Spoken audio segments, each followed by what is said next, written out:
Jemaat Tuhan Shalom, bersyukur kembali bisa menyapa jemaat Tuhan di hari yang baru ini. Doa kami kiranya jemaat Tuhan di dalam kemurahan, di dalam anugerah, jemaat Tuhan semua sehat, terpelihara, dan juga mendapatkan damai sejahtera, serta menikmati kebaikan serta kemurahan Tuhan. Pagi hari ini selalu bersyukur karena menyapa jemaat Tuhan dengan waktu dan kesempatan untuk merenungkan firman Tuhan. Seperti yang beberapa kali saya katakan bahwa firman Tuhan adalah berkat buat kita, firman Tuhan adalah anugerah buat kita. Sebelum kita menjalani hari kita mendapatkan nasihat dari firman Tuhan. Masih melanjutkan tema yang sama, yaitu tentang kesabaran. Dan ini adalah seri yang ke-9, perjalanan yang relatif panjang. Karena ada banyak hal yang bisa digali dari pelajaran tentang kesabaran, bagaimana kita bersabar. Firman Tuhan di pagi hari ini dari Amsal pasal 14 ayat 29. Saya akan bacakan buat Bapak, Ibu, serta saudara semua. Demikian firman Tuhan. Orang yang sabar besar pengertiannya, tetapi siapa cepat marah membesarkan kebodohan.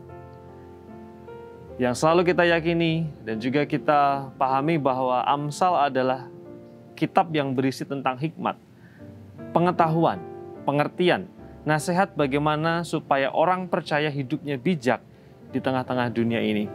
Firman Tuhan yang kita baca mengatakan bahwa orang yang sabar itu adalah orang yang memiliki pengertian.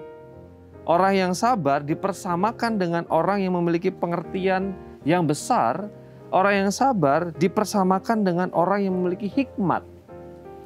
Orang yang sabar itu bicara tentang karakter, tentang pembawaan, tentang sikap hati.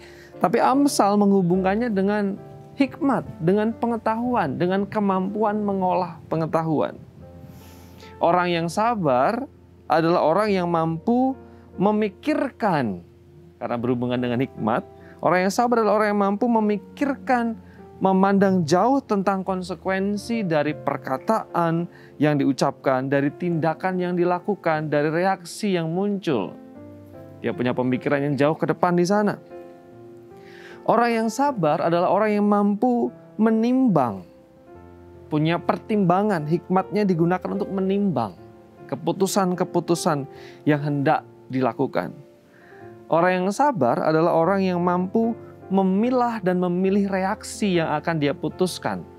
Ketika ada hal yang tidak menyenangkan, ketika mendengar perkataan yang menyakitkan, ketika mendapat perlakuan yang tidak menyenangkan, ketika mendapatkan situasi yang tidak seperti yang dikehendaki, orang yang sabar adalah orang yang mampu memilah reaksi, memutuskan reaksi yang tepat.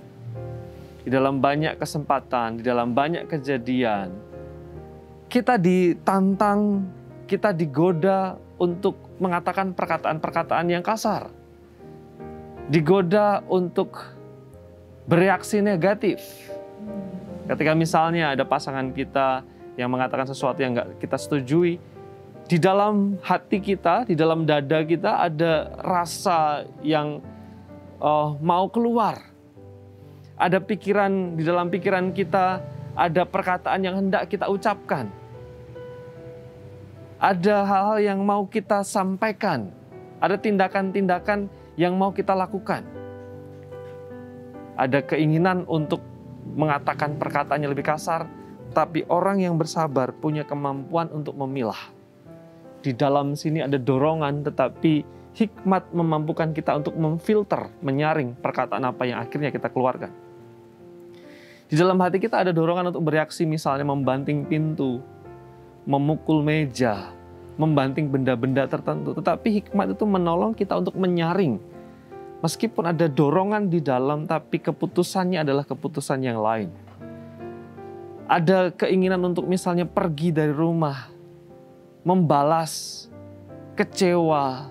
Tetapi hikmat itu memampukan kita untuk memikirkan lebih jauh konsekuensinya, memilah, memfilter. Artinya akhirnya kita tidak melakukan hal-hal yang dari dalam itu dorong kita lakukan dan juga mau kita lakukan.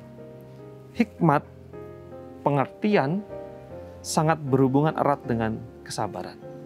Kesabaran itu memampukan orang untuk memberikan pengertian yang jauh, memampukan kita untuk memikirkan konsekuensi, memampukan kita untuk menggunakan pertimbangan-pertimbangan, memampukan kita untuk memfilter perasaan kita dan memilih reaksi yang akan kita lakukan. Kembali ajakannya adalah mari belajar bersabar. Ada orang yang sabar adalah orang yang besar. Pengertiannya, orang yang sabar adalah orang yang berhikmat. Mari kita berdoa. Bersyukur untuk kesempatan di hari yang baru ini kembali kami merenungkan firman Tuhan. Biarlah firman menolong kami, meneguhkan kami, bagaimana kami hidup berhikmat, bijaksana, dan menjauhi kebodohan. Rahmat-Mu, anugerah-Mu, biarlah bersama dengan kami semua di sepanjang hari ini. Terima kasih Tuhan, dalam nama-Mu kami berdoa. Amin.